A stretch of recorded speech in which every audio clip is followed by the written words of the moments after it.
ಇದು ನಗರಸಭೆಯ ಪ್ರಕಟಣೆ.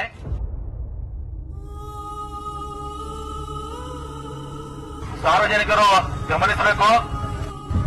ಘಟಪ್ರಭಾ ನದಿ ನೀರಿನ ಮಟ್ಟ ಹೆಚ್ಚಾಗುತ್ತಿದ್ದು ನದಿ ತೀರದಲ್ಲಿರ್ತಕ್ಕಂಥ ಎಲ್ಲ ಸಾರ್ವಜನಿಕರು ಸುರಕ್ಷಿತ ಸ್ಥಳಕ್ಕೆ ತೆರಳಬೇಕು.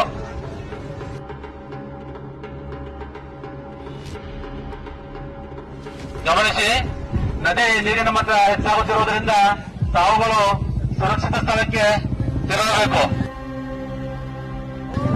ಅಕಸ್ಮಾತಾಗಿ ತಾವುಗಳು ಹೋಗಲಿಕ್ಕೆ ಅನಾನುಕೂಲ ಇದ್ದಲ್ಲಿ ತಾವುಗಳು ನಗರದ ಕಾಳಜಿ ಕೇಂದ್ರಕ್ಕೆ ಬರಬಹುದು. ಜೂನಿಯರ್ ಕಾಲೇಜಿನಲ್ಲಿ ಕಾಳಜಿ ಕೇಂದ್ರ ತೆರೆಯಲಾಗಿದೆ. ದಯಮಾಡಿ ಸಾರ್ವಜನಿಕರು ಅಲ್ಲಿ ಬರಬೇಕಂತ ತಮ್ಮಲ್ಲಿ ವಿನಂತಿ.